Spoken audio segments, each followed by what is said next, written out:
Hey guys, welcome back to Ranger Survival and Fieldcraft. I'm Andrew. What I have for you today is something different. And that is just a little bit of coffee talk.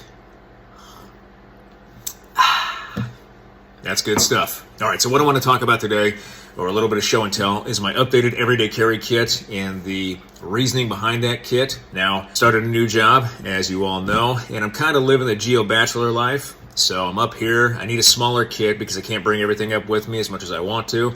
And I want a smaller kit that is lightweight, portable, still accomplishes everything that my normal everyday carry will accomplish, but just in a smaller package. And so I find myself traveling a lot, going to and fro up the hill to HQ, back down in Cantonment, a lot of meetings, in and out of buildings, close to the wood line, out in the woods, terrain walks, all that type of stuff, as well as on aircraft. And so having a everyday carry kit that is sleek, portable, and still accomplishes all the same tasks is something that's going to be good on the event that I need to use it, but also in case it falls out of my pocket, I'm not completely heartbroken about losing all these items.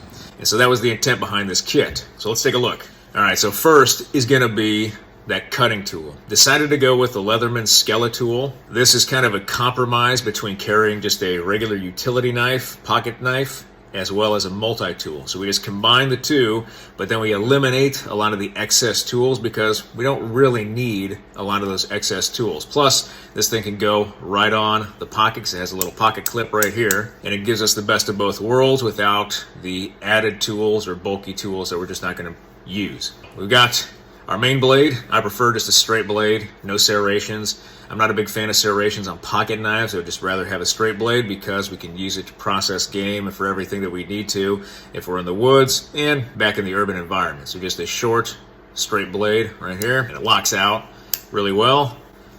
Unlock and then fold it back down. Too easy. We've got our carabiner, little opening right here that also doubles as a bottle opener. So we can even use this to actually clip it onto our pocket or onto our gear, keep it up out of the mud if we're outside. Handy dandy lanyard right here to get it out.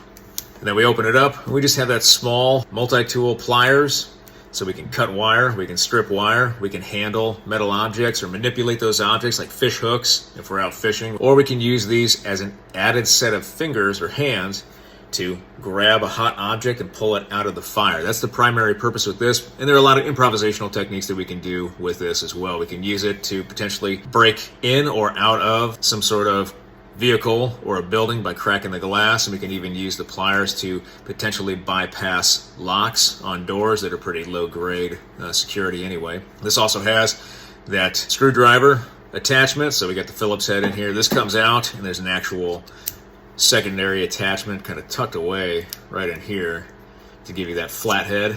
So you've got screwdrivers right there. Good in an urban environment, because we're going to use that. We're going to find screws all over the place. So this is our pocket multi-tool slash knife. Very sleek, easy, stays right on the pocket. We can get it out, open it one-handed, even close it one-handed.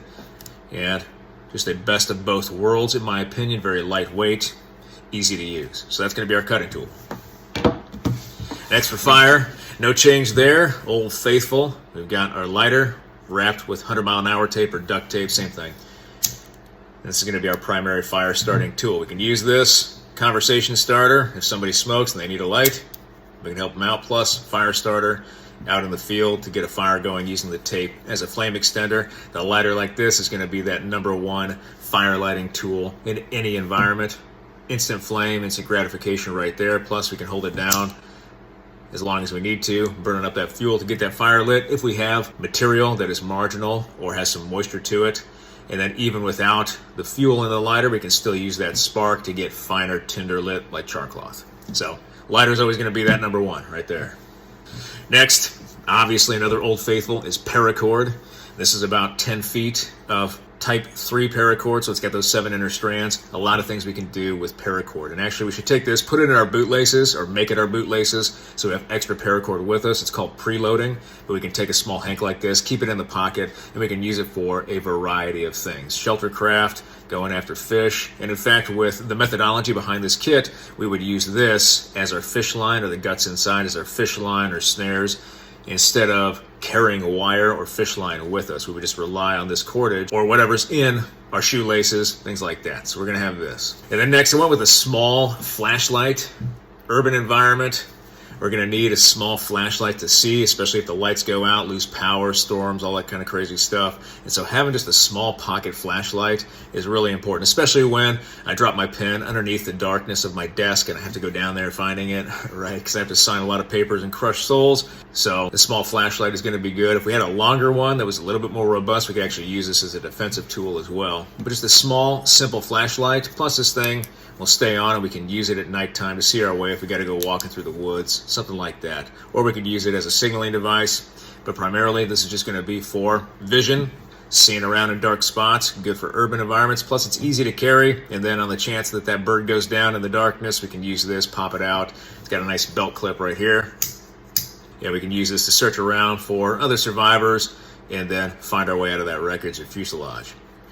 And next, just a wristwatch. Always have a wristwatch that way you can tell time and date and all that good stuff. If you know what time it is, like my last video, and you know what time the moon rises in the evening, you can tell east and west at nighttime just by looking at the moon. Of course, if we know what time it is, just looking at our watch and we have a pin, we can actually recreate a watch face on here, like analog style, and then find cardinal directions that way as well. But a watch is always going to be important to tell time. Make sure you're at the right place, right time, right uniform. All right, or set that ambush off at the exact right time so the objective is locked down and secured. But a wristwatch does a lot of good things for us, and we should always have one on because I'm going to need to have one on so I can make my meeting times. Another thing I decided to go with was just a small wrist compass, and this is a Sunto wrist compass. The trick with this is you don't want to use the bezel ring with the rotating red arrow necessarily. The north-seeking arrow is the black arrow on the compass face, but it's just upside down on how we read it. So we read it up here, that arrow is going to be with the 180-degree mark down here, as opposed to our 0 up here. So it's just backward as we look at it. All we have to pay attention to is that black arrow. Wherever that black arrow is pointing, that's going to be north. And then if we need to get finer degree readings, we can actually rotate this around. You can barely see them. Right on top is going to be a little bit of a sight pin. We have a rear sight right here and then a front sight right here where we can actually just shoot an azimuth like we would a normal compass. Look through there and then look over top or down through the back of this wrist compass and get the accurate degree, or fairly accurate degree, because this goes in 30s around the actual compass face, 30-degree increments. So just something to get a quick cardinal direction, quick basic direction, so we can move out as fast as possible. Having a compass like this just on the wrist or in the pocket means we're always going to have the correct direction or bearing we need to travel, especially if we're in an unfamiliar environment and somebody gives us directions. Hey, you need to go north over here, up over that hill, and take a left on whatever road, and then you'll find the place you're looking for, stuff like that. Or if you're dropped off in the field and you're new to that environment, staying oriented is always an important thing as well. So I've got that. And then lastly is this little guy. Now remember I said pocket tin earlier. So this pocket tin, this is it right here. On the outside, we just have Illumination tape, bought at a Baumgar's, I think. And it's red, so we can see it if we drop it during the day, but then at nighttime if we drop it and we take our flashlight and shine over it, it will actually reflect. And we can see that a lot easier in the dark. Plus, it makes a good signal if we need to use this as a small signal at nighttime, and that even during the day. But this is something that I picked up from the SEER manual. And it was in the back, and it recommended taking fish line hooks, thread, needles, Illumination tape, and then 100-mile-an-hour tape, and taping those together at the back of the book. And I adopted that and kind of tweaked it to where I created just a simple tape sachet, and inside is going to be the bare essentials for our survival tin. Hopefully I can do this without knocking everything out.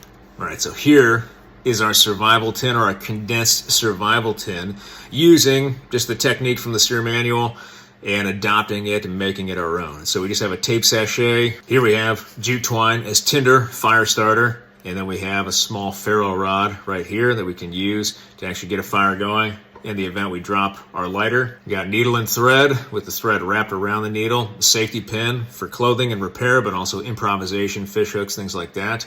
We got a couple of different fish hooks right down here, so we can actually actively fish, and then we can passively fish by setting traps.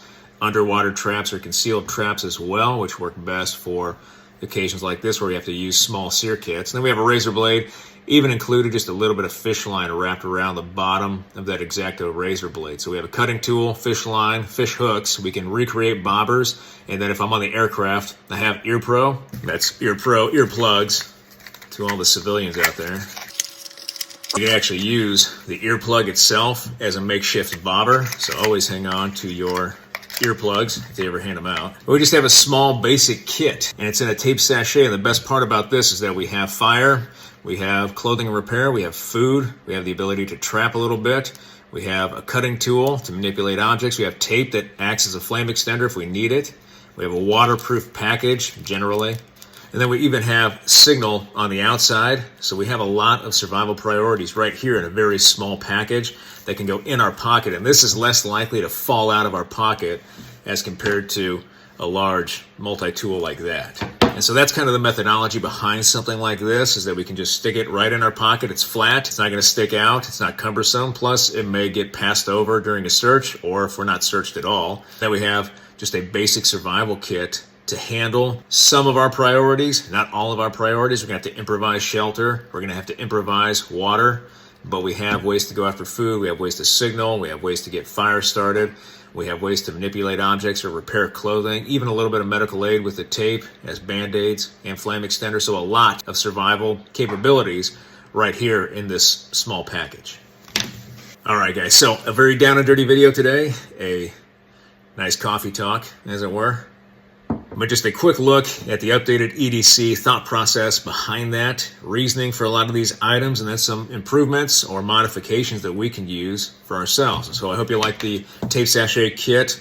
Not the first time you've probably seen that on this channel, but there's a lot of good stuff here for survival, a lot of good things for urban environment especially, and then lightweight, portable, things that meet our requirements for our previous everyday carry kit. So I hope you like this video. If you did like this video, hit that like button, hit that subscribe button, leave me a comment in the comment section. I always appreciate your feedback. I want to thank you guys for everything you do for me, for this channel, for your likes, your views, your subscriptions, your comments, your feedback, and your shares. And I'll be back with another video as soon as I can, guys. Thanks.